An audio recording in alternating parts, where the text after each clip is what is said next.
Greetings and welcome. It's a most hearty welcome to all of you for another Oral Pathology Tuesdays on the Oral Pathology 360 channel, where we focus on promoting oral pathology within the context of dentistry, pathology, technology, and patient care.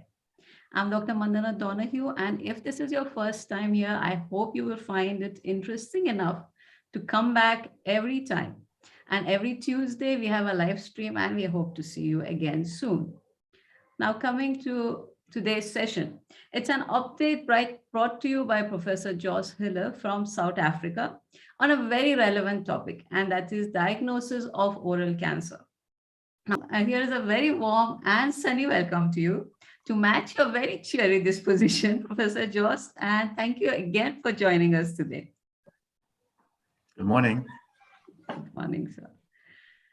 On the panel today, we have the expert and, of course, a moderator. So our expert for today is well known around the globe for his dedicated work in the field of cancer prevention and early diagnosis.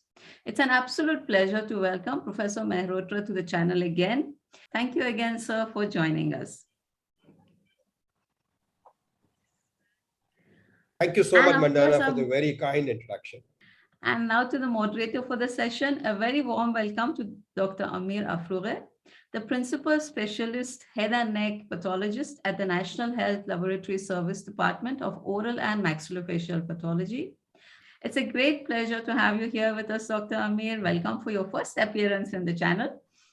Good morning, everybody. Good morning, Madana, Madam, and my good friend Ravi and everybody else who is listening in, my colleagues.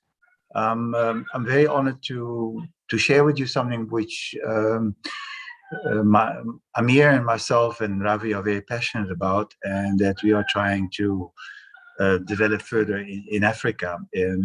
And for that reason, I think that I would like to start with the presentation. I'm going to share with you something that I think is very, very important in our background of our countries having limited resources for the diagnosis of oral disease and in particular cancer. So I will share with you basically what we in South Africa, in Cape Town, have developed, spearheaded by Amir, and basically refined by both of us, in terms of diagnosing oral cancer, early oral cancer by means of liquid-based cytology. And we also have basically pioneered that research for larynx cancer, but I will not talk about it this morning. So what is the challenge of diagnosing of early oral cancer? And that is that because these lesions are unfortunately very indistinct when it comes to the criteria which actually determines what is a cancer or not. And that is because most oral conditions look very similar in the oral cavity, especially those who are superficial and they are white, ulcerative, or red, and that is the issue. So to put it in perspective, it's about estimated about 10% of all dental patients have some type of oral lesion, but most of them are benign, fortunately. However, we know that oral squamous cell carcinoma is among the most common cancers around the world. And in 2020, it was estimated about 270,000 new cases among men and 143,000 new cases amongst women have been diagnosed. In India, we know that oral cancer accounts for about 40% of all cancer in the Indian subcontinent, which is an astonishing high figure.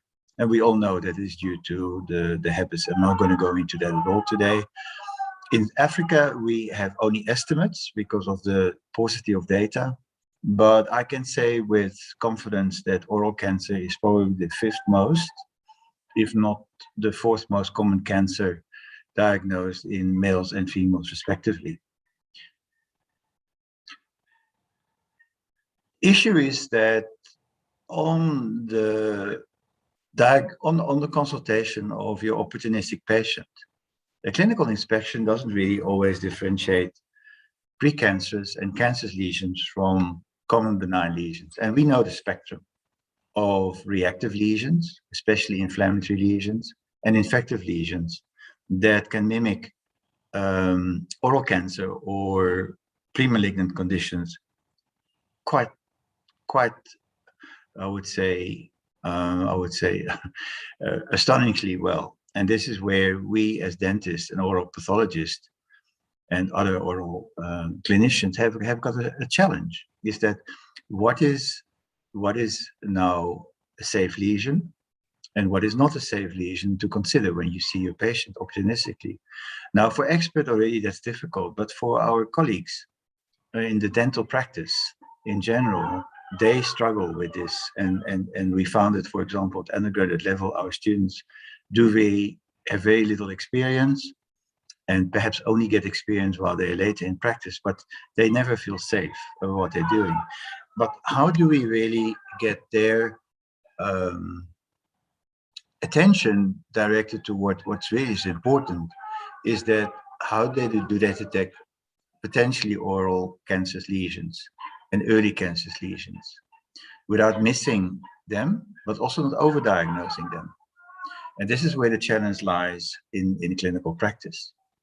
And it's easier to do that, obviously, in a dental chair with a good surgical and clinical environment, but it becomes much more difficult if one is practicing under much more limited resources and in environments which are clinically maybe not so conducive to perform a thorough oral examination. And I can only think about light and other circumstances. So what is so challenging about the early detection of oral mucosal cancer? Well, it's actually a matter of what are you looking for it or not. And Robert Frost, who is an American poet, very succinctly said, I didn't see him because I wasn't looking for him. And I think this is where we have the biggest challenge, is that are we looking all the time for oral cancer, oral pre-cancer? And of course not, because this is not in the normal spectrum of dental patients.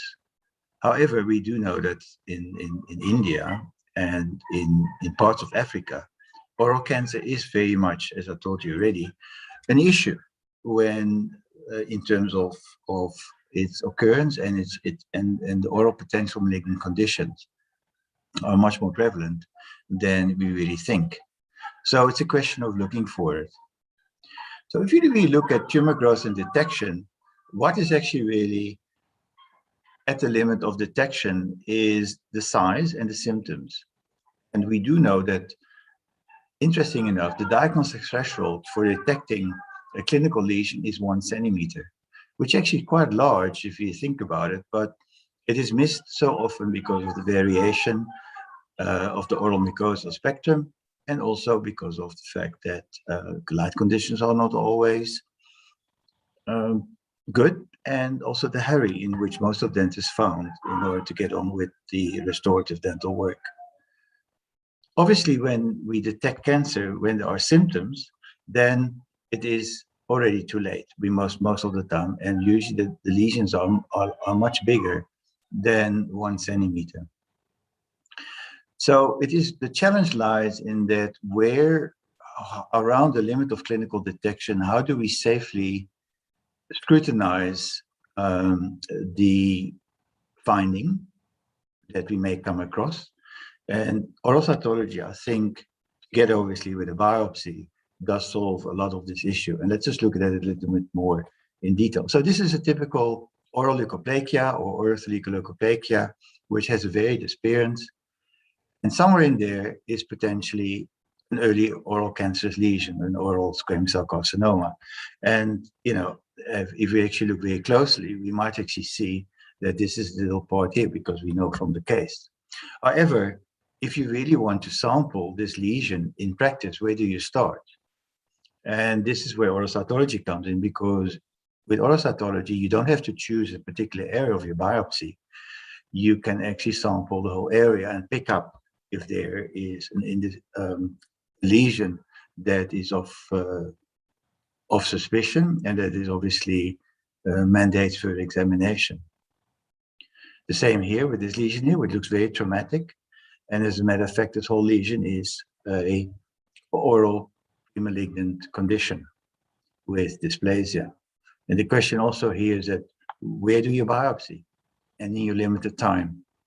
Whereas oral cytology will be able to survey a much larger area very quickly and very efficiently. And the same here. You know, in a large areas of leukoplakia, you'll find areas of irritation, but you also can find areas of early malignant change. And as it is in this particular case. So these are just a few examples.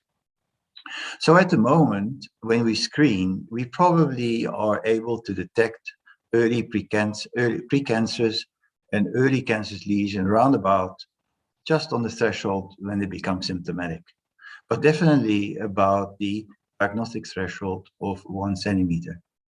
And the quest is, can we push this boundary further towards the limit of clinical detection by using very simple methodology? Very briefly, we all know that the progression to oral cancer of a oral precancerous or potentially malignant condition is considered to be sort of linear, according to the cervical cancer model, although we know that it's not entirely true. We've mapped out the various stages of dysplasia or keratosis of unknown significance and hyperplasia.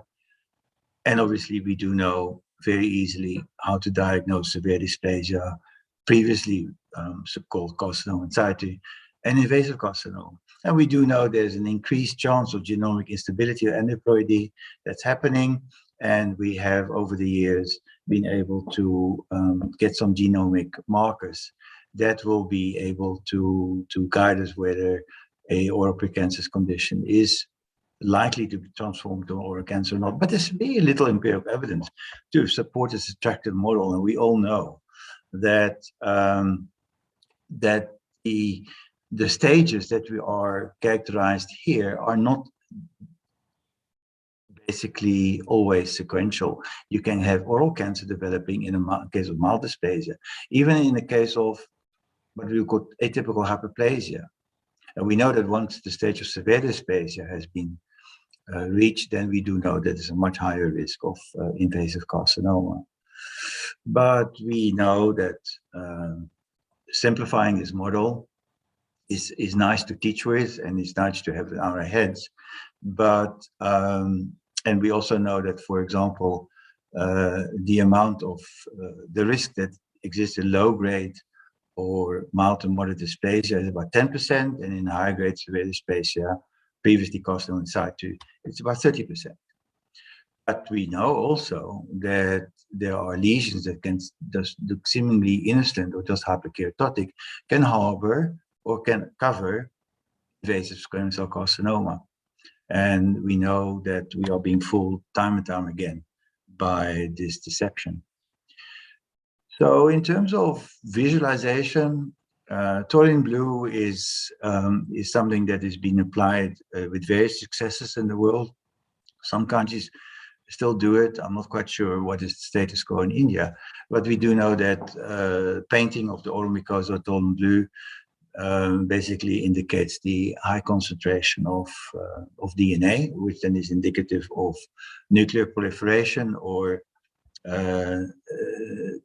increased amounts of genetic material being present, which then is correlated with a higher risk of malignancy or malignancy itself.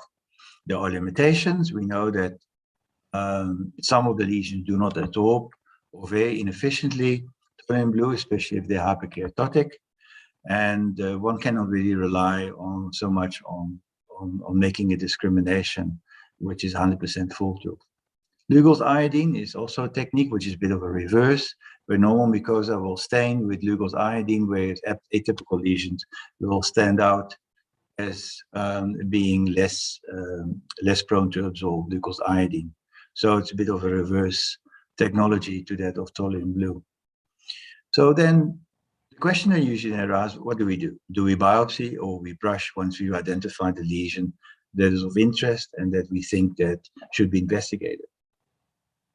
Well, we all are very familiar with the standard technique of the biopsy, which is the gold standard, in that you diagnose an obvious cancer or a high suspicious lesion or a lesion in a person at high risk for whom a definitive diagnosis is necessary. But as I said before, do we always know where to biopsy? But let's just look at cytology. What does cytology do? Cytology basically allows examination of individual cells, but it cannot provide histological features, which are so important in determining whether a atypical lesion or dysplastic lesion indeed harbors an invasive cancer or not, because you don't have the context in which you find your invasive tissue. So oral cytology technically will not solve the issue of invasion. However, we can do with advanced techniques, and as I'll show you later in this lecture, come very close, and in many instances have a high sensitivity rate and specificity rate.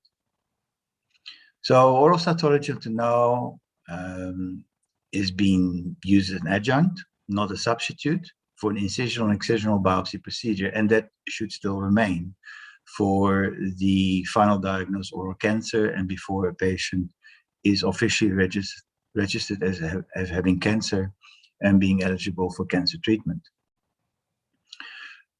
But it has been developed recently and over the years, more or less as a diagnostic screening procedure to monitor large tissue areas for dysplastic changes. And also to, for example, monitor post-radiation changes, herpes, fungal infections, and oral mucosa pemphigus. So what are the challenges that we have in terms of screening by cytology? As I said in summary, is that the screening tests for upper airway digestive tract cancer has been problematic. Screening alone by clinical examination has resulted in poor detection rates. And the biopsy, although it's the gold standard, it's selective, it's time-consuming in most cases, uncomfortable, and relatively expensive. Whereas exfoliative cytology is simple, minimally invasive, adds no significant time to the routine examination procedure, and collects relatively atraumatically cells over a much wider area, and is well tolerated by patients. Patients don't need local anesthesia in most cases, and if any, some topical will be fine. And as you will see in this lecture and discussion, it promises to be useful as a standalone test, but definitely effective in combination with histology. Why is it that then cytology of the upper airway digestive tract has been so unpopular? Well, because there are still technical and manual difficulties in obtaining specimens from many sites. And I would like to emphasize the manual difficulties in obtaining good samples.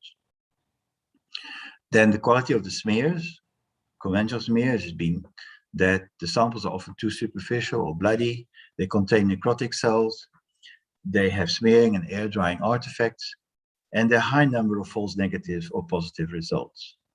And so traditionally, oral cytology, and that is true for here in South Africa, and it's probably true for your country as well, is that it's been predominantly restricted to detecting mucosal fungal infection and perhaps viral disease. And why is it been that we've had so bad results? And because basically the technique has not been very effective.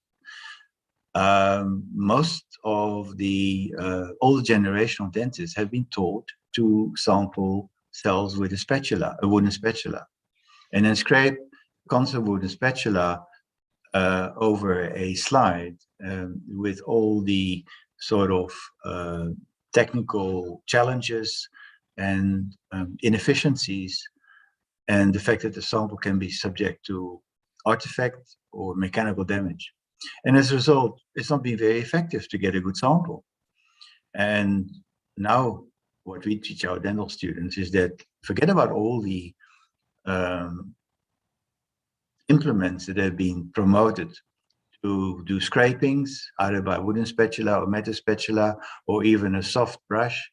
Is the only real effective technology that exists is the nylon brush or the cervical brush or variants thereof. The other thing is that one should realize is there's a difference between exfoliative superficial cytology and exfoliative transepithelial or deep biopsy. Most of us have been taught to do exfoliative cytology only forming a broom sweep that includes the superficial cells and the oral microbiome that sits on top of it or is present in the superficial layer. But we do not very seldomly sample the intermediate and the basal cell layer, where obviously we do know that the atypical pathology resides most of the time. So, for example, for oral fungus infection, we do know that using the brush on a gentle way, sweeping over the areas of infection or inflammation under the denture in particular, is simple, it's easy, and you can make slides by rolling the brush over the slides, either one or two. And here I show a method where you just held the two slides together between your thumb and your finger, and you press the brush in between and you roll it out, and you get two complementary slides, and the one you can use for air-dried examination, and the one you can immediately fix for Papa Nicolau or even HNE if you wish to do so. So the advantages of the traditional oral cytology procedures, which are mainly limited to superficial brush biopsies or scrapings, is that yes, it's easy to do large surfaces. It's easy to do areas with difficult surgical access. It's minimally invasive, and it's easy to do during an opportunistic screening procedure, and you don't have to remove sutures in an additional appointment. But the disadvantages have been such as that the samples have been suboptimal, blood bacteria, inflammatory contaminants, poorly preserved cell limitation, cells limited diagnostic accuracy, a high false positive negative rate, or a high false negative rate, not very reliable with many false positives either. 80% of the cells are lost, and the expertise in oral cytology is not widely available. And then, most of it, importantly, the presence or extent of invasion on suboptimal slides cannot be assessed. And here I'll show you, for example, what happens when you do a superficial brush biopsy. It is mainly limited to removing the superficial layer where you do not have your atypical pathology. And it results in suboptimal sampling with hyperkeratotic cells only and normal matured exfoliative cells. So then came the transepithelial brush biopsy. And that has been used now for a while now in the United States, where when one actually goes a lot deeper and basically is now advocated to do the evaluation of lesions of unknown significance behavior, larger surface mucosal lesions, which have been noted there for a while, can be easily monitored. And also those are directly overlying bone. And we also know, for example, early gingival lesions or gingival cancer is very difficult to biopsy.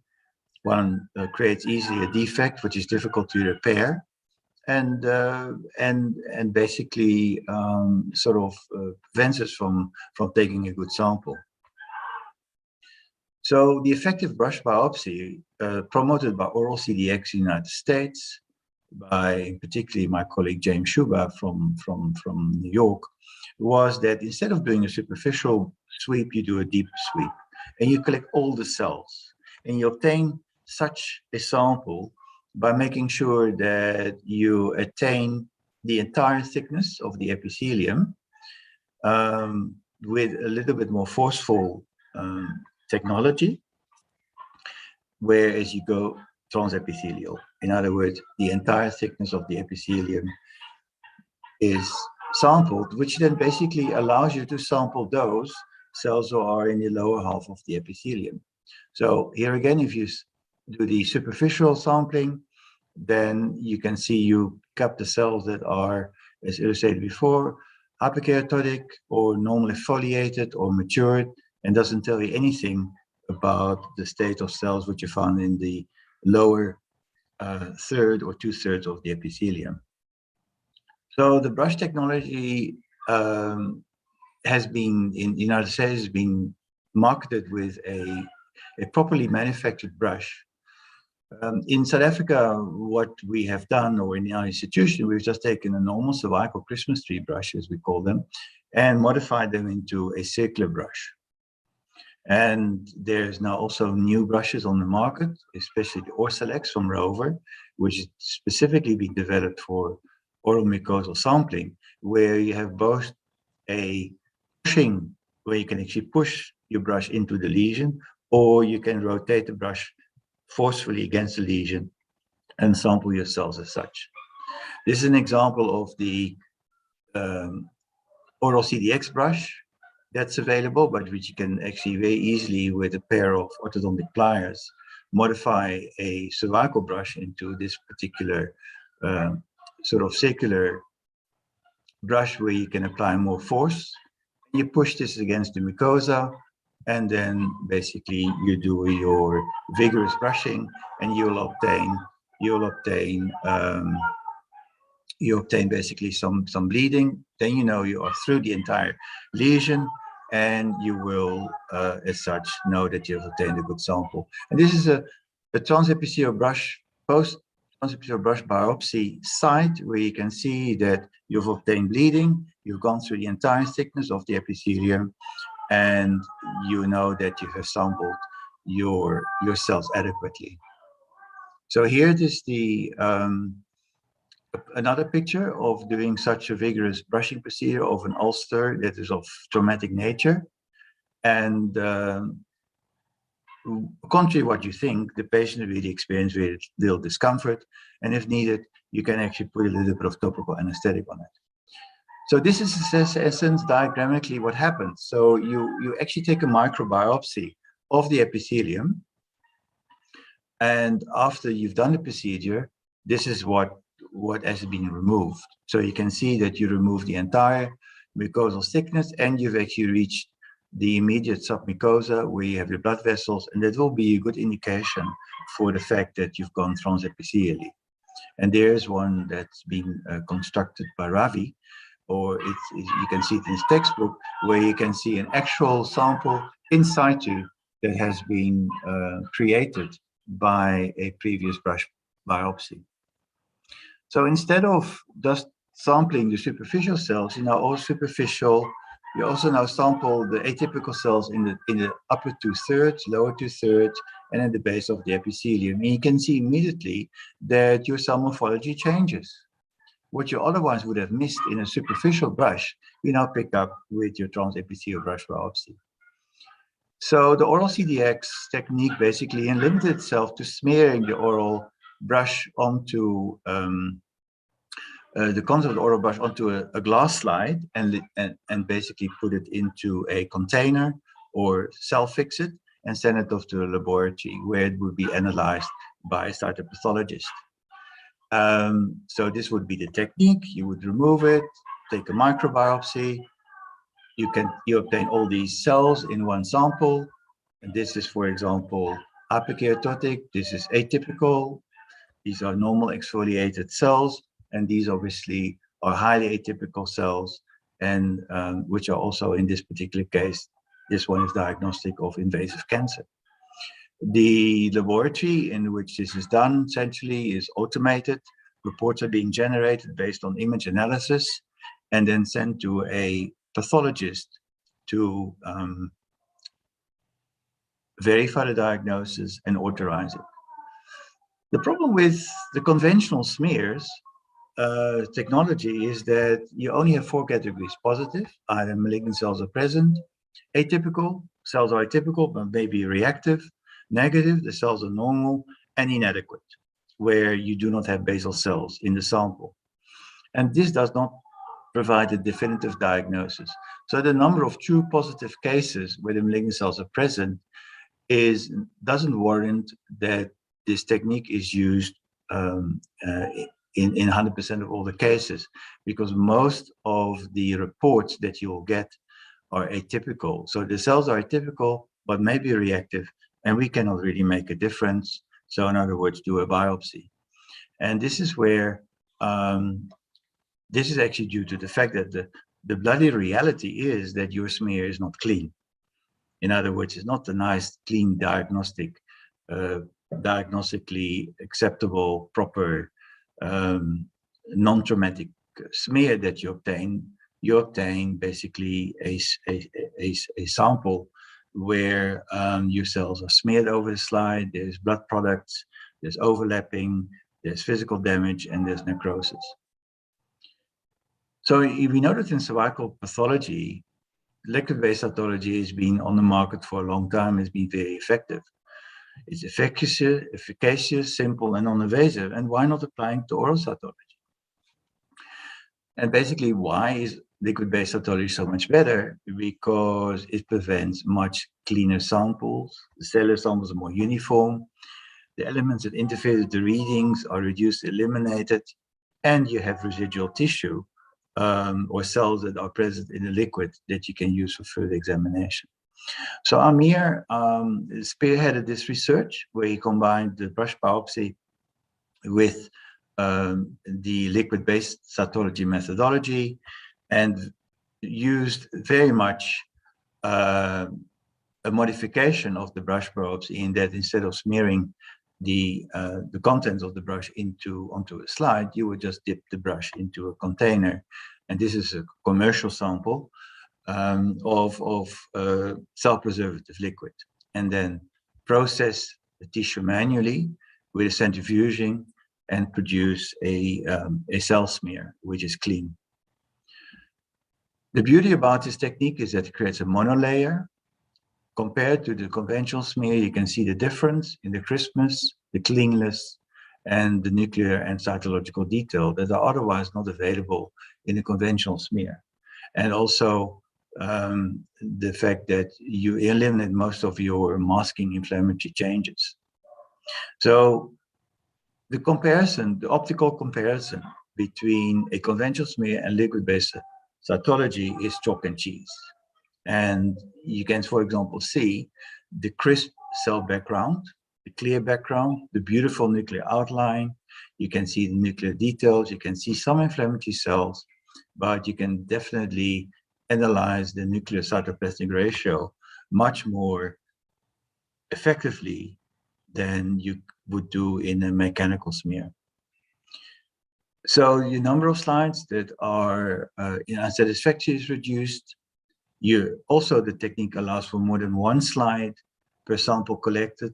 There's also less chances that your sample gets damaged in the process of transporting it from the surgery or the examination area to the laboratory, and your waste is zero. And I think that's a big plus. The slides are easier to interpret. For example, you have a nice area which is concentrated versus an area that is smeared all over the slide. It takes a lot more time, for example, to analyze a smear-based example than, for example, looking a liquid-based sample, because the area of concentration is so much smaller. The other thing is that your residual cell population in nucleic material allows for immunocytochemical and genomic material testing, like PIC16, Ki67, D240, which is protoplanin, or now, which is very important, is the detection of E6, E7 activity analysis. And also other potential biomarkers for invasion, especially if you preserve the cells in formalin. So nowadays, what we do advocate is that you take two samples. You take one for liquid-based cytology sampling, and then the other one you conserve in formalin, which you can use then for cell blocks. And the advent of cell blocks has been revolutionary. And these days, most of the time, we have a complementary cell block that we prepare in addition to our liquid-based cytology, which basically allows the cells to be concentrated in a pellet, which can be then processed and stored in a paraffin block, and many sections are available. So here we go. This is an example of an oral mucosal burn of a patient that I had, which I sampled, which was actually very difficult to diagnose on liquid-based cytology, like, for example, this. But when you did a cell block, what happened is that the cell block revealed the traumatic nature of the cells that are in the lesion, and we're able to make a diagnosis of a degenerative lesion rather than an atypical lesion or possibly potentially malignant or a potentially malignant condition. So this is very useful. So the two techniques are beautifully complementary. And on top of that, you can use a cell block for further analysis if you wish to do so, because the tissue is fixed in formalin, or the cells are fixed in formalin. We do know that we can apply our normal laboratory methodology for immunohistochemistry without too much problems. So I'm here and developed this grading system, which basically distinguishes between normal, reactive, inflammatory, atypical, probably benign, and atypical, probably dysplastic, and then a real squamous interepithelial lesion, which either is high grade or highly dysplastic or significantly dysplastic, and squamous cell carcinoma. Where the major benefit of this technology is lying is that we can distinguish between atypical, which is probably benign or reactive, versus atypical, which is probably dysplastic. This is the power of the discrimination that we can obtain these days with transepithelial brush biopsy combined with liquid-based cytology. And this is where the revolution lies, because previously we could only say, well, it's probably normal, or it might be inflammatory, reactive, we're not quite sure. If it's atypical, we have no idea whether it's benign or whether it's truly dysplastic. Probably at the end of the spectrum where we expect a real squamous interepithelial lesion, yes, maybe.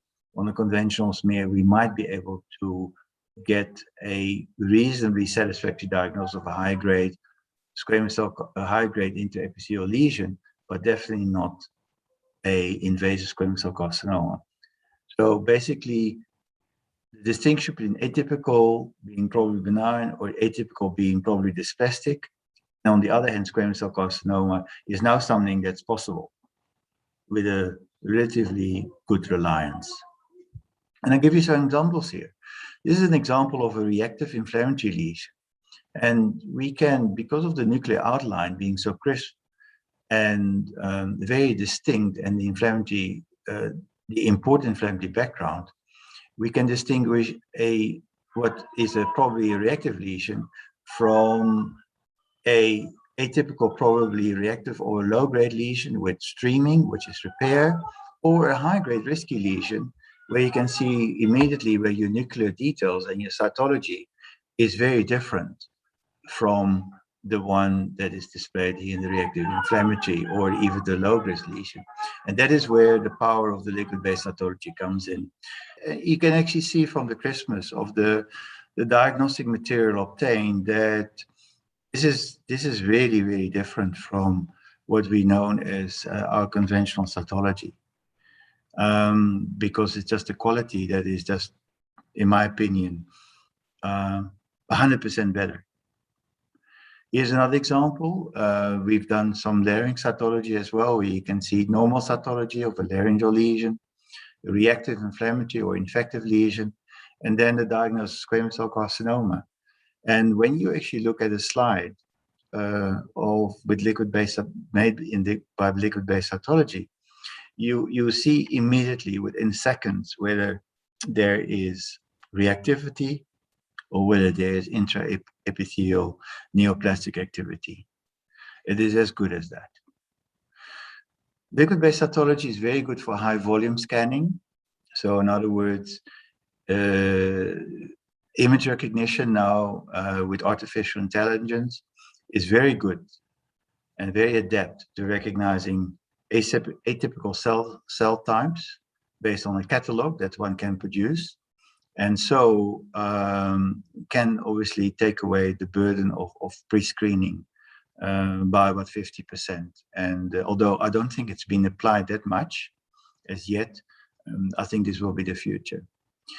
The other thing is that one can do low-cost cytopathology combined with liquid-based cytology in resources-deprived countries.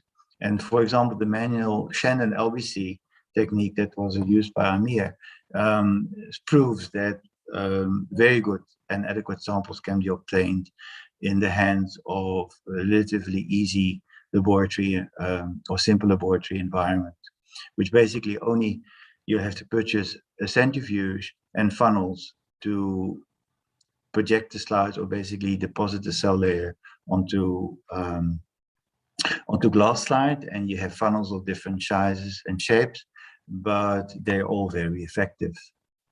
So it only requires centrifugation, vortexing, decanting, reusing cell pellets. Then you rely on gravity sedimentation and on L-lysine coated slides, which you can actually do on the bench. And then you can stain with pepper Nicolau stain. What is so nice about this is that you can harness the power of modern electronic and communication technology with cytology. And that's a no-brainer because of the fact that you have already crisp imaging. You have got an image that occupies a limited size of the slide, so you can do a whole slide scanning. And you can transmit this very easily. And we all know that at the moment, the world is busy transitioning from conventional microscopy to digital microscopy. And cytology fits perfectly in here because one relies on individual cell inspection rather than on whole tissue biopsy or whole tissue slide inspection, and means that your choice of your appropriate diagnostic areas is much easier. So where we basically at the moment are somewhere in between the limit of clinical detection and symptom, but definitely about the diagnostic threshold, it is possible that we can push the boundaries now of early cancer detection further down. And I think that liquid-based cytology with transapical brush biopsy in a suspicious area is now sort of just above the threshold if you apply it correctly. The question is, can we push it even further? Can we push by, for example, more applied brush cytology? And we have to think about it, obviously, what are we going to brush? What are the high-risk areas? What are not so high-risk areas for a survey? Can we push this technology to help us in detecting lesions that are below the limit of traditional clinical detection? And I think that we should apply ourselves to see if this is not possible. In Africa, we are busy building a network. The liquid-based cytology combined with transepithelial brush biopsy has been lectured and has been talked about in Ghana, in Nigeria, in Kenya, and in Zambia. And basically from where we are in Cape Town, we hope to really much propagate this methodology into the rest of sub-Saharan Africa with all its benefits. At the moment, we are looking at a collaboration between those 4 major centers. But in the future, obviously, we hope to expand into Tanzania and some of maybe the non-English speaking countries. We already have projects that are running, for example, this one in Kenya, where one of our students, oral pathologist, has actually looked at oral mucosa associated with cut sewers, which is a type of a sedative leaf that is used for recreation, which is supposedly associated with a higher risk of oral cancer. And she's busy writing up the results. But she's actually been doing the research in very relatively primitive areas of the town, where she had access to very little surgical assistance, and yet she's been able to produce very good samples. So in summary, I think that this technology does promise a much more effective outreach solution for all diseases, detection in resources-deprived countries, saving time and lives. And I only have to think about what happens in Africa, where people live miles away from clinics. They arrive at a clinic, there might be an atypical lesion that's being diagnosed. If you do a biopsy, you will have to wait you have to send the lesion to a center that is probably in the capital right now, because there's very little healthcare services or sophisticated healthcare services are available in most African countries. It will take up to 3 to 4 weeks before you get a result on a biopsy. You can also send a patient with an unknown lesion, which you think is suspicious, but not quite sure, to go take a bus for 2 days, sit for probably sometimes 3 or 4 days in the waiting queue to be seen clinically, and only then taken a biopsy, and then only 3 to 4 weeks later one will have a result.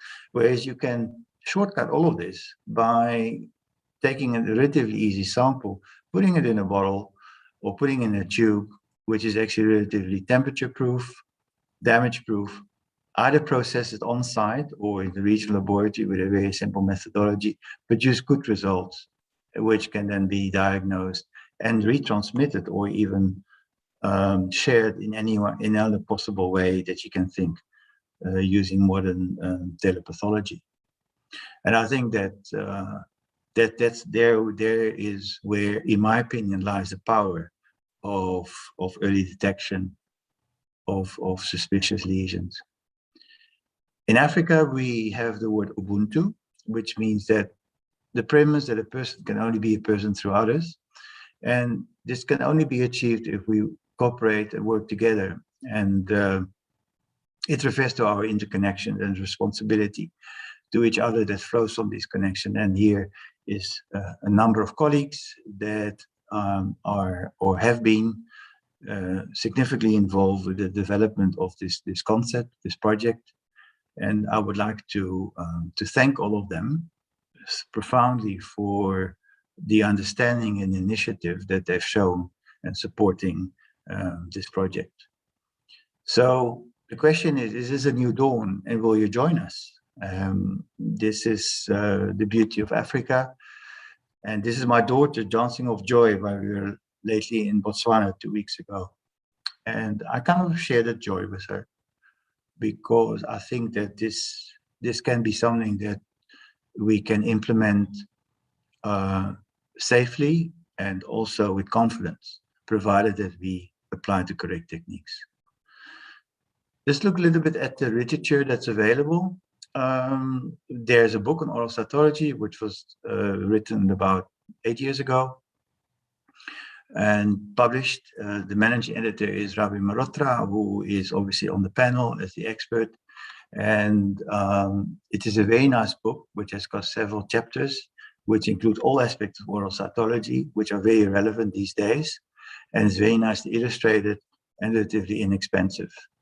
Then there are some key literature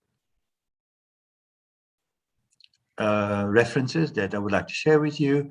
A major one is being produced by our colleagues in Perth, Omar Kojan and Camille Farah, where they looked at comparing Orsilex brush biopsies with tin prep preparation, and they found it very useful and very reliable.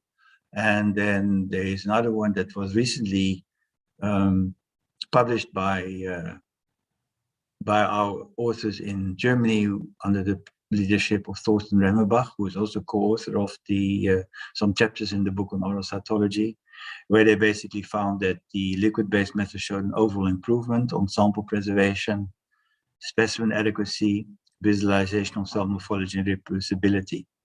And it's much easier to handle, and there are much less transfer errors by dentists.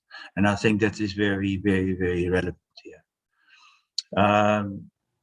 Navone also has published recently a review on liquid-based cytology in oral cavity squamous cell carcinoma diagnosis.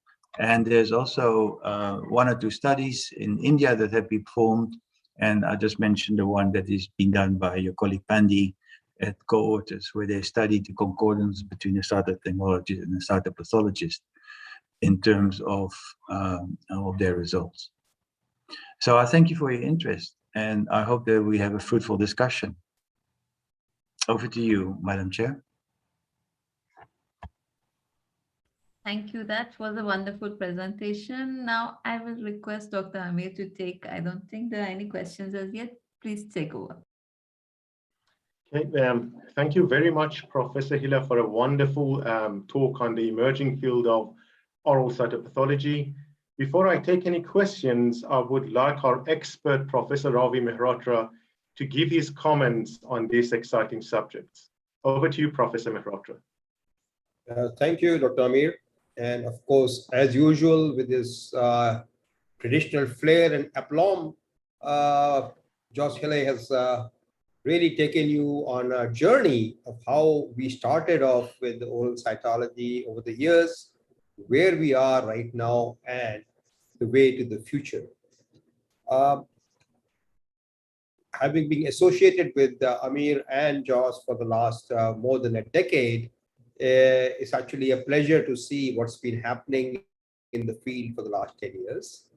So once, I know, Josh, you had mentioned it in your talk at the beginning, in addition to the factors that you mentioned, that difficulty in getting a smear, the other issue which I may have missed is also that most oral pathologists, at least in many developing countries, are not trained in doing cytology.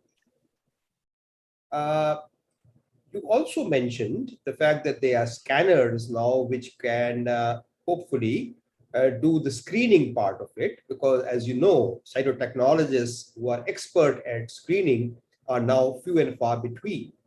And this will probably become worse as we go along, because even in cervical cytology, to a large extent in the developed world, is being replaced by HPV screening, and cytology becomes a secondary confirmatory test. Although cervical screening has resulted over the last few decades in the biggest drop in cervical cancer, but now it is, to be absolutely honest with you, and being a cytopathologist, I know what I'm talking. In most parts of the developed world, it is the skills of cytotechnologists and cytopathologists are actually decreasing as far as cervical cytology is concerned. So where do you see how we can actually incorporate cytology training in dental colleges, especially as far as oral pathology MDS is concerned, not only in India, but in many other parts of the developing world? I would like your comments on that, Josh, and then Mandana. Professor Mehrotra, are you referring to postgraduate education, not undergraduate? Yes. No, I'm talking about MDS level, the master's level. Yes, yeah. So we do that in our center, and also the reason why is that our sister department in anatomical pathology is very strong in cytopathology, and we mustn't forget that played a big role in our zest for the development of oral cytology. So already we have a strong emphasis in our training in cytology for in general anatomical pathology. So in our environment, our oral pathologists in training do routine oral cytology or embrace a project that includes oral cytology just for the fact that they get familiar with the technology and obviously the uses thereof. So we do it actively. We know that this is not done in other countries yet in Africa, and not even other institutions. And at the moment, our College of Medicine does not provide or doesn't provide a blueprint for the expertise in cytology for oral cytologists or oral pathologists. So where I see this going, well, we can only pioneer, we can only show by example.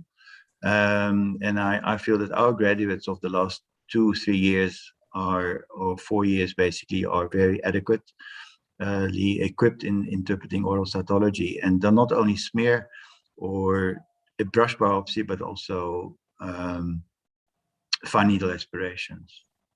It's definitely possible. It doesn't really take much to make the transition from histology to cytology. You need to know, obviously, your histology first before you can do cytopathology. We all know that. But once, especially with liquid-based cytology, is such a pleasure. You can get straight to the recognition of your cytopathology features. You don't have to cope with all these other limitations that were inherent to traditional cytology. So I see this as a relatively easy transition and relatively easy incorporation into the program of our MDSs. Excellent. So that's the very fact that you mentioned that your institution in South Africa is, of course, doing it, but not all African or other countries. Even in South Africa, you might find it is really not a part of it.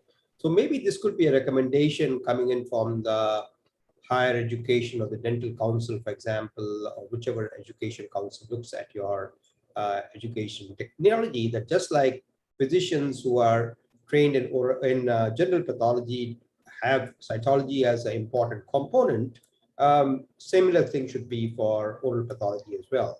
I would like to request Mandala whether she has any views of what's happening in India, because I'm a little out of touch, but I'm reasonably sure it is not an integral part of the MDS oral pathology curriculum to the best of my knowledge, but please correct me if I'm wrong.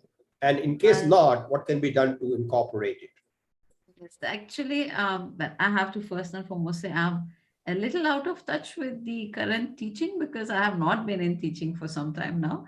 But from what I know, interacting directly with everyone, it has not changed. Yes, cytology is not really a big part, or is not even, I would say, a standard part of our training. We have other colleagues who are currently teaching in the audience. Maybe they can put in their comments as to what they know is happening. And I think a major situation with this is two things. In the diagnosis of oral cancer, or even pre-cancer, if you think, is that we have always had this thing that anyway, we will need to go on and do a biopsy. It's not definitive. So we tend to cut short through the whole thing of, patients anyway don't come back. So you got them once, you just finish the biopsy itself. So that is what is happening. And the second thing is other areas and other lesions. Yes, we don't really do much because actually, sadly, I think the other area that it would be very useful besides oral cancer is, of course, salivary gland tumors. And really, the majority of salivary gland lesions don't reach us. They somehow go to general pathology. So we don't really get that regularly in every institute. But it's definitely something new that we should look at. I don't think not doing it often enough, and technology has changed. Cytology, there is, like now what Professor Joss was speaking, I think there's a lot of possibility and we should try it out. It seems like a very good thing. Hopefully now some of the audience, I know that some of my colleagues were looking to attend and they are in the audience. Hopefully they will now definitely begin to include it. But yes, we need to, and maybe we can do it in collaboration to begin with some of our pathology colleagues, and that can get the ball rolling. Yes, definitely, it's a good idea. Thank you. So maybe since this channel has attracted so much of attention over the last 1 year, let me compliment you on that, and also might as well take it as an opportunity to guide the folks who are deciding the curriculum as far as your MDS oral pathology is concerned. I mean, I know it's a hard task, but now that we have the ears and eyes of the movers and shakers, it may be very well worth it. And not only in the developing world, I would say for everywhere.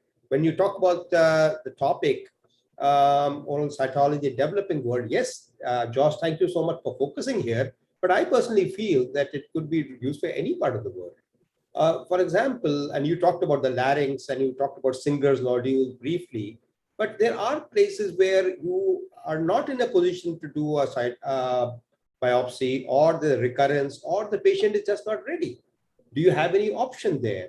The problem which I feel, and I would like to get Josh's and Amir's opinion on that if possible, that it should not be a jack of all trades. Cytology is not the ideal choice for all lesions, especially when you're talking about the developing world, and if you have areca nut chewing, oral submucous fibrosis is a serious problem.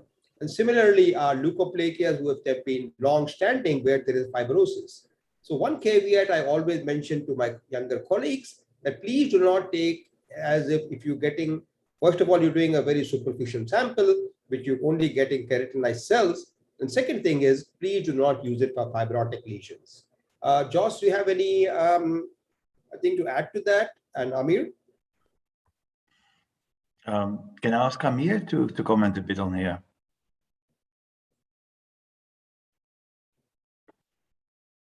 Sorry, you are muted, Amir. Thank you very much, Professor Mehrotra. And yeah, I agree with you. For very thick leukoplakic lesions, I think oral cytology does not perform, especially with the brushes. You know, it's very tough to get through the thick leukoplakic lesions and into the basal layer. So we do not actually recommend using a brush for very thick leukoplakic lesions. And in that case, I think a biopsy is usually recommended. And like you said, for fibrotic lesions, we may have also the same problem. I don't know if Professor Hiller would like to add anything else to that. No, I echo that.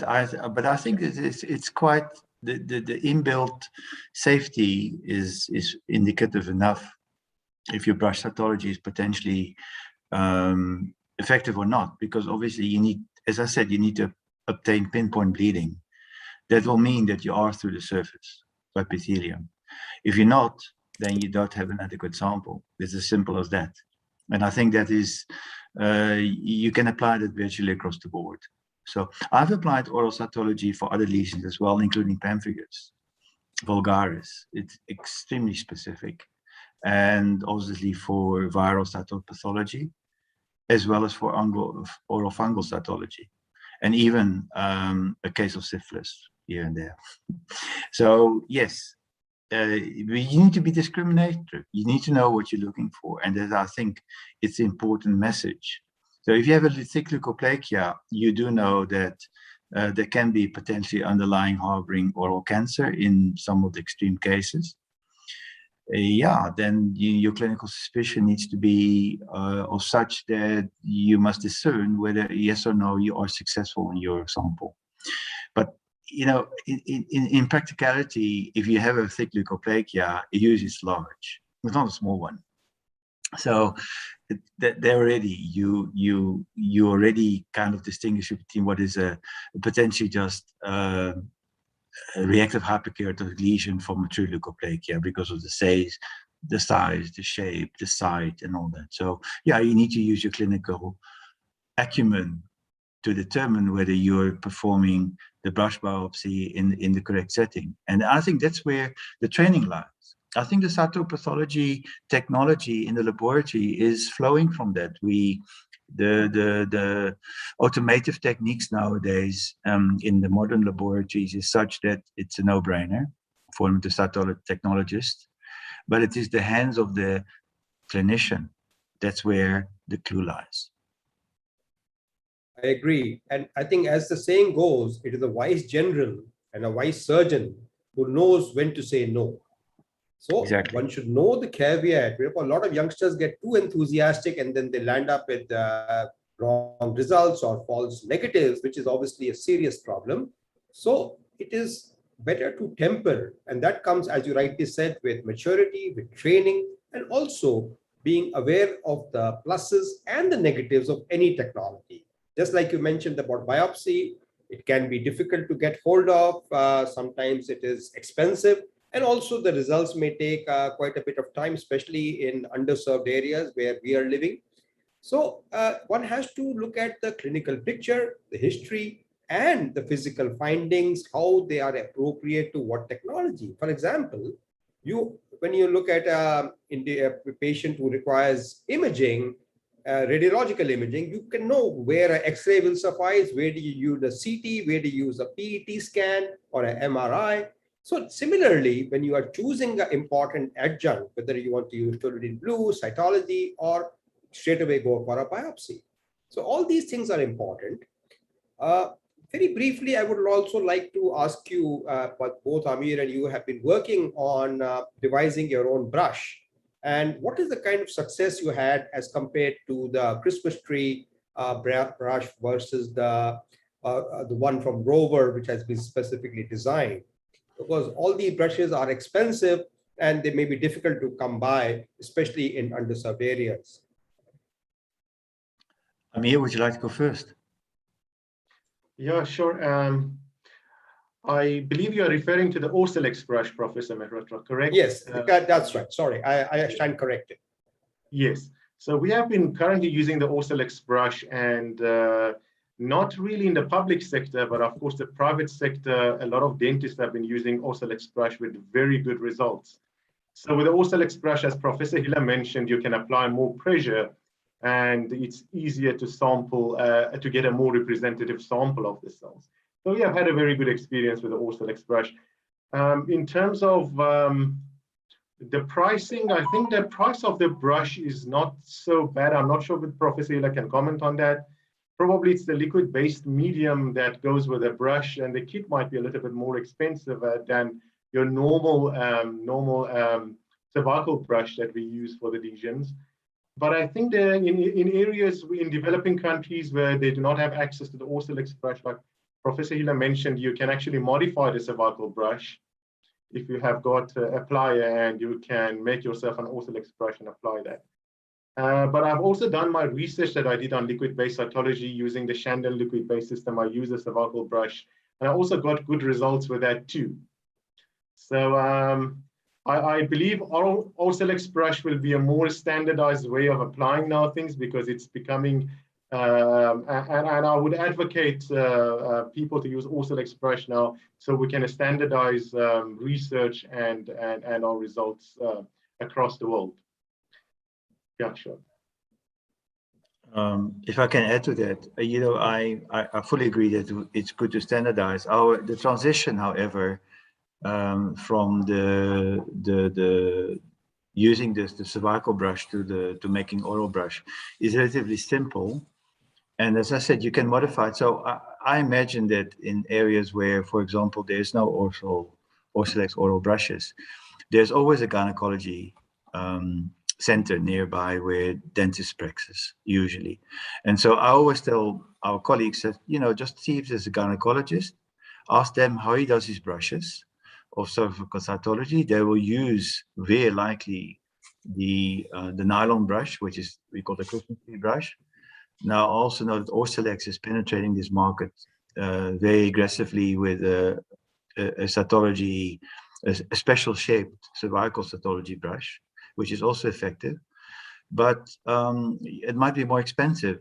But you will find your nylon brushes in most areas still in the hands of gynecologists, and they will give you one, or even a local pathology laboratory will supply you one if they don't have the Orsilex brushes. So you can modify the brush, you can use it neat, you can modify it, you can make a toilet brush of it, you know, to apply more rotatory pressure, or you can just use it as simple as it is, by rotating the brush over relatively, I would say, brushable areas. If it's not brushable, then you can bend it a little bit, and you can apply sideway pressure or oscillating methodology. You know, as dentists, we are always inventive. We are the best people to apply technologies and modify them. We know that. So why not for a brush?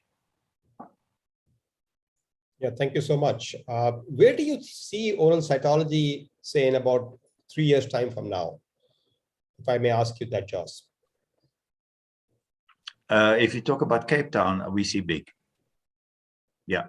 We see big in Cape Town. And the way to do this is by rolling out postgraduate refresher courses, which at the moment the university is not really capable of handling because of its limited resources. But I think in private, and with we already have been giving some lectures, and people have, even general practitioners, medical practitioners have picked it up. And they try, but I still believe that it's almost a one-to-one teaching in terms of when it comes to the proper technique. But we see in Cape Town, we see it big because we have got a very good pathology services network.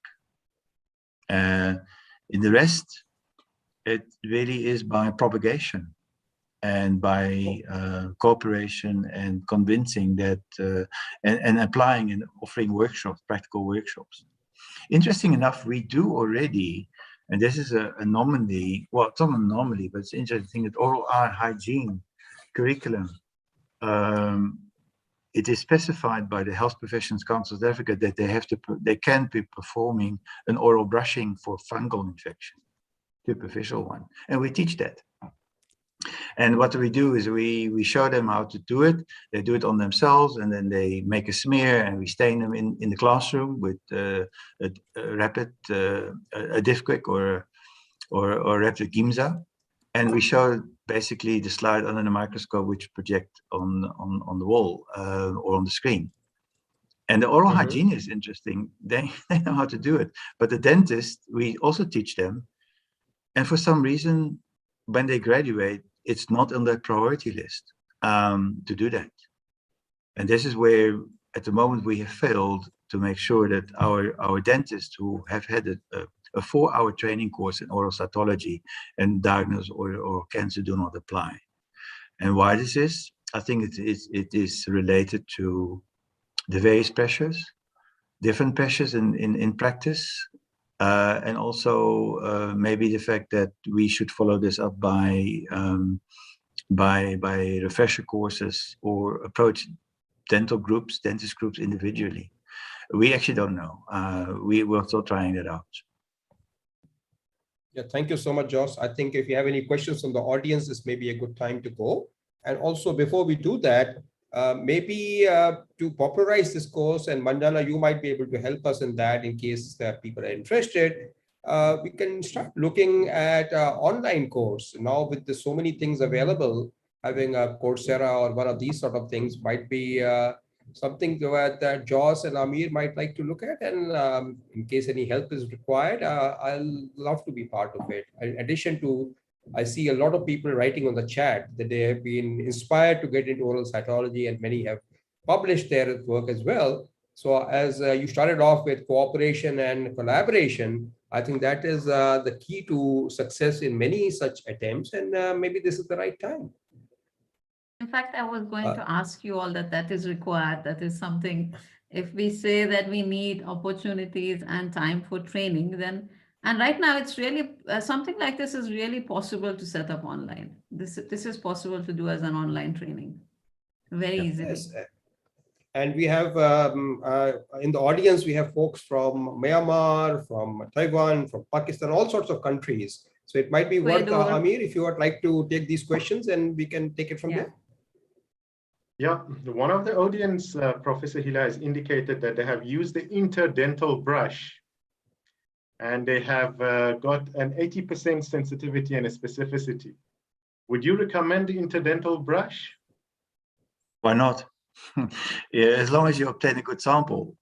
So if I know the interdental brush is very thin, and obviously and much less sturdy than the cervical brushes. But if you manage with an interdental brush to obtain a transepithelial sample with pinpoint bleeding, you're there. It's done. Why not? I think that because the brush is a lot smaller in circumference, you probably sample less cells. But with liquid-based cytology, you collect basically all the cells in the liquid. So I think that one should basically embrace the fact that, yeah, if you don't have a brush available, try an interdental brush. You know, Professor Marotra even tried a toothbrush for children. It also works, as long as you get the good sample, as long as you know what you're doing. And that is what you have to know, the anatomy of the oral epithelial membrane. Thank you for reminding me. That is the time I was starting many years ago now, and all we had was a baby toothbrush. And to be absolutely honest, that got us started on the whole thing. And later on, we moved on to the oral CDX brush and Orsilex brush and all the rest of it. That is really our starting point. And, you know, a lot of people do remember us, and we published that picture, I think, in Acta Cytologica of using a toothbrush. And that was, a lot of people did compliment it. How did he even think of it? But then, as you rightly said, the proof of the pudding is in the eating. So if you get a good transepithelial sample and you don't miss anything, that is really what counts, doesn't it? Over to you, Mandana and Amir. Yeah, we have no more questions from the audience. So, so there's no more questions. Let me ask a question. Yes. Basically, as far as the grading system is concerned, which was published as a separate article as well as part of the oral cytology book now about 10 years ago, where has it gone and what do you feel? How does it compare with cervical cytology? And can anything be done to popularize it further? Because if you look at the recent Cochrane review for oral cancer and oral potentially malignant disease adjunct, they come up with the suggestion that cytology is the most promising one, although not 100%. But after that Cochrane review, has been now for the, I think, successive two editions have actually come up with the idea of cytology, but not a lot has been done. So can we move from research to actual life as far as grading is concerned using the modified Bethesda system? Professor Hila, I would just. Well, I think Amir is also adequately. Well, let me. Okay, so my personal experience is it is easy because this technique allows immediately for the recognition of something that's atypical, reactive, or atypical as part of a truly intraepithelial lesion, squamous epithelial lesion. And it's very simple because you look at the nuclear morphology, the membrane morphology, the crispness, and your nuclear cytoplasmic ratio is just there. And it's one of the important diagnostic criteria, and Amir, you can comment on that, is the fact that if you find streaming of intermediate cells, then it usually points to repair rather than truly squamous intraepithelial neoplasia. Is that correct? Sure. I think to answer your question, Professor Mehrotra, is that obviously in the field of cervical cytology, a lot of research has taken place, and that has refined the current grading system for grading cervical cytology. We haven't had that much of a research in the field of oral cytopathology, but we are beginning to use this now in practice, and also we are also busy with a few more research to refine the grading system for oral cytology. I think this current system that we proposed, we are beginning to refine that a little bit, make it more applicable and also more applicable to the clinical scenario, because you know that once you have a diagnosis of, for example, atypical, probably high grade, this also has to conform to your clinical picture. So, and one needs to develop also an algorithm of how to follow up these patients. So I think Professor Hill and I are busy with more research in this area, and we are beginning to refine our own grading system for oral cytology.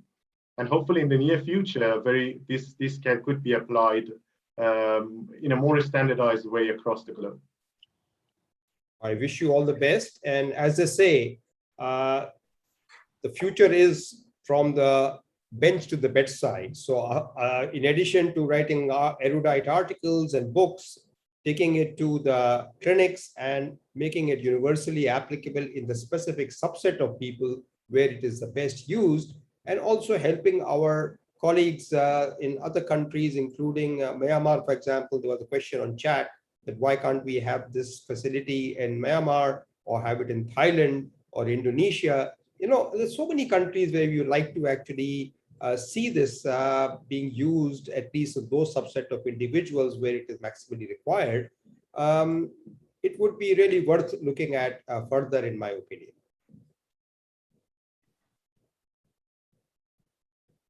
Over to you, Mandana, if you want to have any closing thoughts.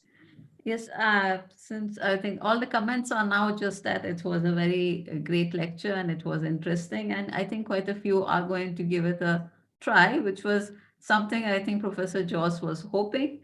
Yes, we have not paid much attention to cytology in the oral pathology field in India. And considering we are the largest oral pathology fraternity in the world, I think we need to make that step. We might be around 3,000 of us here, and I don't see why a good number cannot get trained in oral cytology and start using it.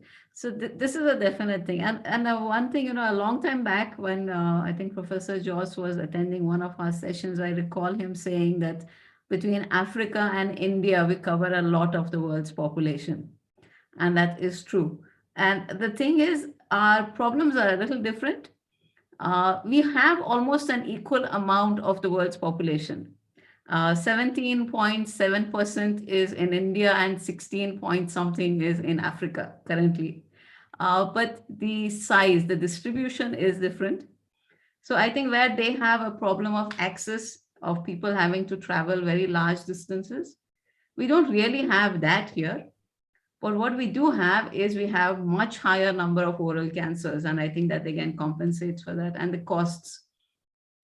So if we can perfect, I think the only thing that's been holding us back in the oral pathology group is that we are not confident of the outcome we get. And if we are going to finally and eventually say that, okay, we did the cytology, but it's not definite, therefore go and do the biopsy. So it's just one more expense and a little more time lost.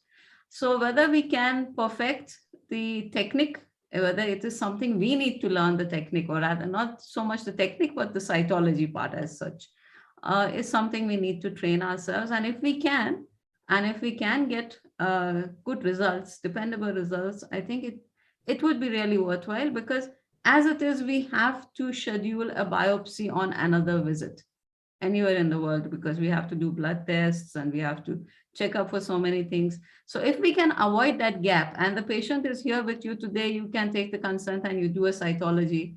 I think that makes a lot of difference. We will not lose some of the patients who go home and will not come back because they are too scared.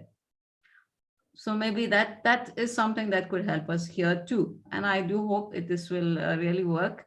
And I think like we have Dr. Mehrotra already here, you are quite an expert. You are the expert, I think, on cytology. And now we have Professor Joss and Dr. Amir also, who have agreed to help. I think there is a lot of possibility we can get a lot of training, and we can definitely get the ball rolling and get on the ball very soon. Yeah. What you said for the one is also reverse for the other, true for the other.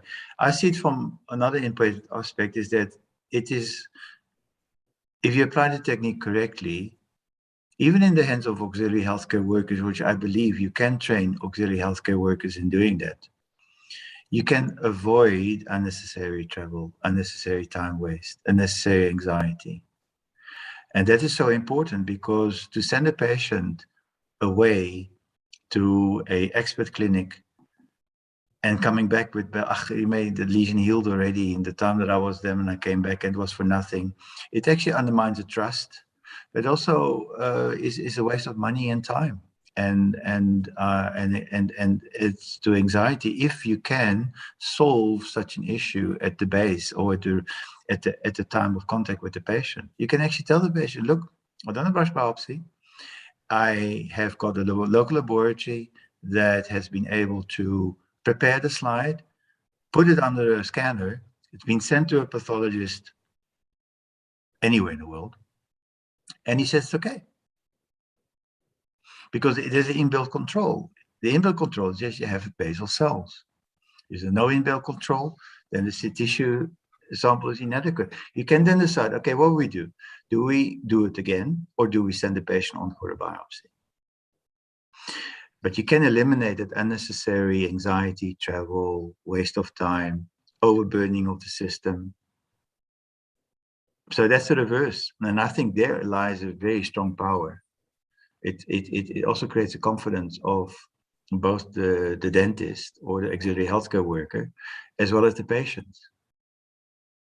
And especially in view of, for example, in India, now the auxiliary healthcare workers have been assigned as far as the Ayushman Bharat or the Universal Healthcare Program, hopefully with the Corona shortly behind us, that will be starting in earnest of oral visual examination.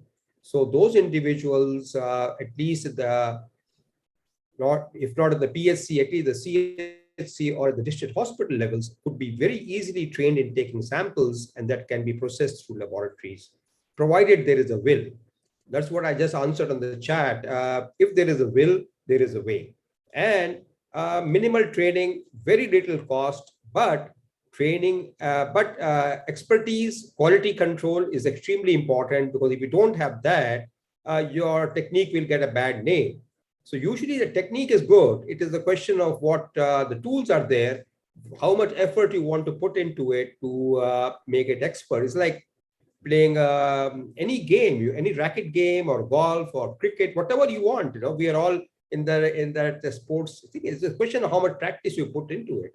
You can't expect to playing a 1 day or a 20 over or a test match for the first time you enter into a cricket ground, do you? So it requires time, it requires patience, but most important, it requires is the training and the willpower. I'm sure all the panelists and the audience would agree with that. Definitely. I mean, we don't learn even our histopathology by just, it takes us years to finish training even on histopathology. It's just a matter of taking the time and training. I think the wonder of us human beings is we can learn anything. And that's where we need to just train ourselves. That's the main thing. Yeah, so Dr. Rupa Rao, as you written in the chat, to make it clinically acceptable, need to publish more and in parallel compare it to a biopsy as a screening tool, at least for those individuals who are eligible for it. So obviously it's not a panacea for all evils, but in a subset of individuals, that could definitely be the way to go forward. Definitely is. So I think just before we wrap up, anyone has any comments? Dr. Amir, since this is also a great part of your work, what do you see for this in the future as far as oral use goes?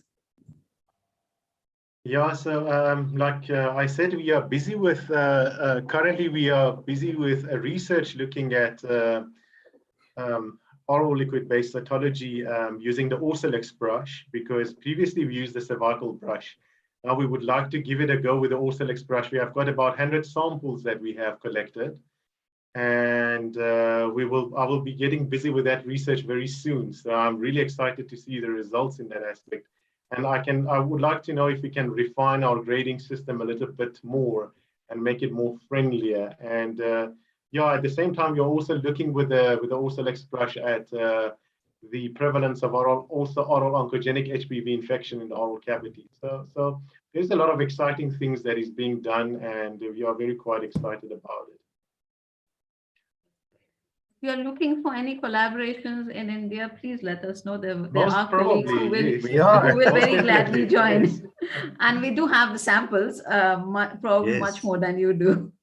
Yeah. Sure. We know, I look at India as a very resourceful and innovative country, not only because of numbers in all respects, experts as well as patients, but also in terms of your same drive, which is a lot more pronounced than we are in Africa at the moment, is that the drive for using what we have and not how much do we have to spend in order to get what we want. And I think that's very important. In Africa, this is so important because we don't have the means. No money's been made available. There's inequality in the world in terms of healthcare provision. Is the most, how I say, the most palpable or feelable in Africa and obviously in Asia and other parts as well. And I'm pretty sure that we're sharing a lot in common with countries that are emerging economies as well as still in development. So we have a lot to gain from each other. And, you know, as I said in my lecture, Ubuntu is the African spirit, but it could be translated very easily to an international or global spirit. And I think, you know, with this technology of being able to reach each other so relatively easy with teleconferencing and visualization, I think the future is only bright from that point of view.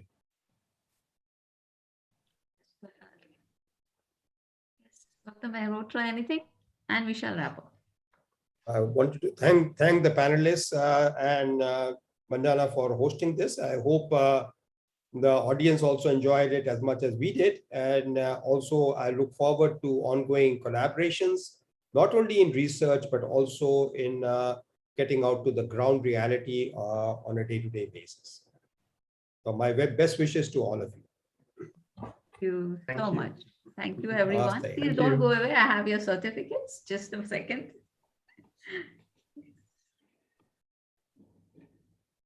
So Josh is a great one for adopting the namaste, by the way. You must take a picture of it.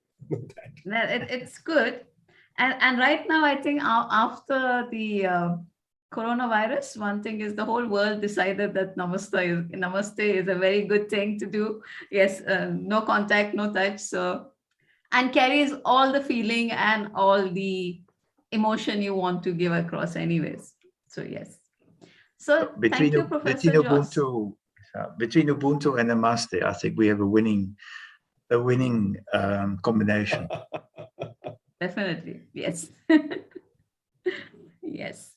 And thank you so much for this. I know you were very busy, but you managed to finally put it together, and that was wonderful, and it was a wonderful talk.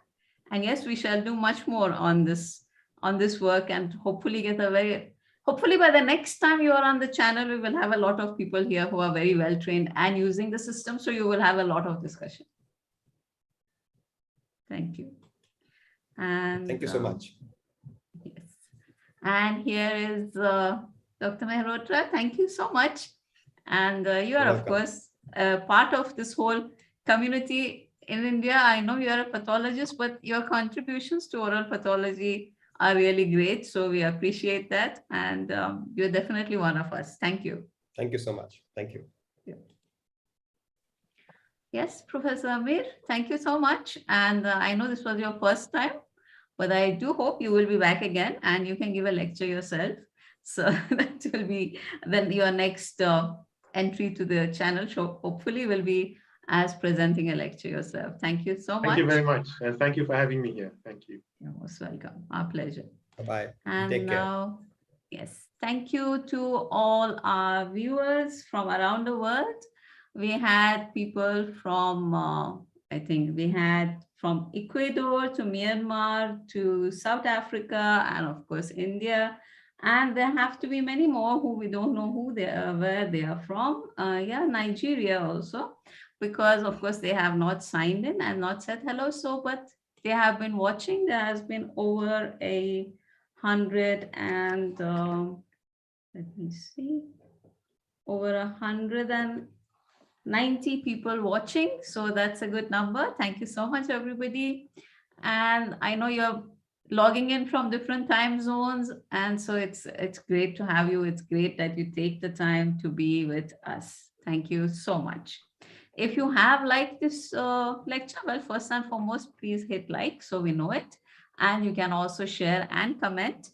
And also hit subscribe if you want to be informed of the future events. Now coming to our next week, of course, as usual, it's a Tuesday and we go on. So oral pathology update again, this time by Dr. Sudhindra Prabhu on salivary gland tumors, a case series and differential diagnosis. On the panel with him will be Dr. Niranjan Kesi and Dr. Madhusudan Ashtekar. Another thing, I am going to paraphrase Siddhartha Mukherjee and say dentistry begins with storytelling. Patients tell stories to describe illness, doctors tell stories to understanding, while science tells its own stories to explain diseases. So come and tell us your stories in the first ever dental oration and storytelling contest, which is brought to you by Oral Pathology 360 in partnership with the Students International Committee of Dental School at Tehran, University of Medical Sciences, and DenSync. You will find the description, the link to this in the description. I hope you'll join us. Please remember, it is open for anybody within the dental world. So that is dentists, specialists, students, PhD scholars, dental nurses, dental assistants, anybody who is within the dental world. Please do join us and share your stories. And also connect with us to stay informed. It is lovely to have you all here. In the meanwhile, now have a great week and we shall catch up again next week, same time, same place. Bye. Right.